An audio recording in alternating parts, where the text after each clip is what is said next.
ഗ്രഹങ്ങളുടെ ബന്ധം. ഓരോ ഗ്രഹത്തിനും മറ്റു ഗ്രഹങ്ങളുമായി ബന്ധുത്വവും ശത്രുതയും ഉണ്ട്. ഇവയിൽ തന്നെ താൽക്കാലിക ബന്ധങ്ങളും താൽക്കാലിക ശത്രുക്കളും ഉണ്ട്.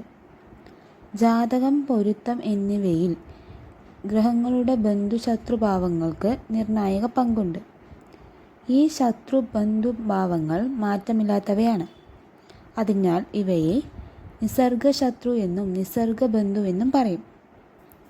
ഏത് ഗ്രഹത്തിനും അവ നിൽക്കുന്ന രാശിക്ക് തൊട്ടു മുൻപിലുള്ള 3ഉം തൊട്ടു പിറകിലുള്ള 3ഉം രാശികളിൽ നിൽക്കുന്ന ഗ്രഹങ്ങൾക്ക് താൽക്കാലിക ബന്ധുക്കളും മറ്റു രാശിയിൽ നിൽക്കുന്ന ഗ്രഹങ്ങൾക്ക് താൽക്കാലിക ശത്രുക്കളുമാണ്.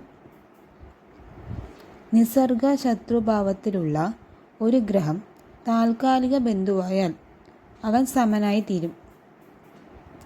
നിസർഗബന്ധു താൽക്കാലിക ശത്രുവായാൽ ഫലം കുറഞ്ഞ് സമമാകുന്നതാണ്. ഗുണം വർദ്ധിച്ച് അതിബന്ധുവാകും. അതുപോലെ ശത്രു താൽക്കാല ശത്രു കൂടി ആയാൽ ദോഷം കൂടി അതിശത്രുവായി ഭാവിക്കുന്നതുമായിരിക്കും.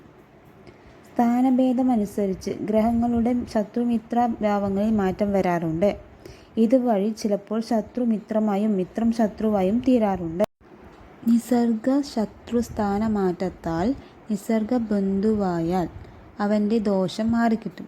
നിസർഗം, താൽക്കാലികം, സ്ഥാനഭേദം ഇങ്ങനെ 3 വിധത്തിലും ഒരു ഗ്രഹം ശത്രുവായാൽ അത് അതിഘോരവും ബന്ധുവായാൽ അതീവ ഗുണവും ആയിരിക്കുന്നതാണ്. രാഹു ഏത് ഗ്രഹത്തോടാണോ ചേരുന്നത് ആ ഗുണത്തിൻ്റെ ഗുണദോഷങ്ങൾ ആയിരിക്കും അവൻ പ്രകടിപ്പിക്കുന്നത്. മേടം, ഇടവം, മിഥുനം, കർക്കിടകം, വൃശ്ചികം, കുംഭം തുടങ്ങിയ രാശികളിൽ രാഹുവിന് പ്രത്യേക ബലമുണ്ടെന്നാണ് പണ്ഡിതന്മാരുടെ അഭിപ്രായം.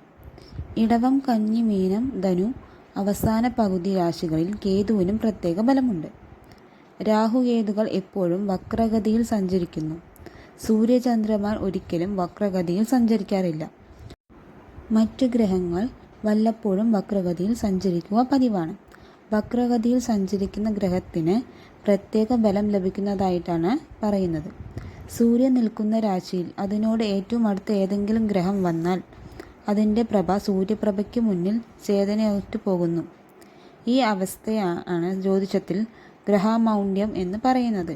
കുജൻ, ബുധൻ, വ്യാഴം, ശുക്രൻ, ശനി ഇവയ്ക്കും ഇത്തരം മൗഢ്യം സംഭവിക്കാറുണ്ട്. മൗഢ്യം സംഭവിക്കുന്നതോടെ ഇതിന് ബലക്ഷയം ഉണ്ടാകുന്നു.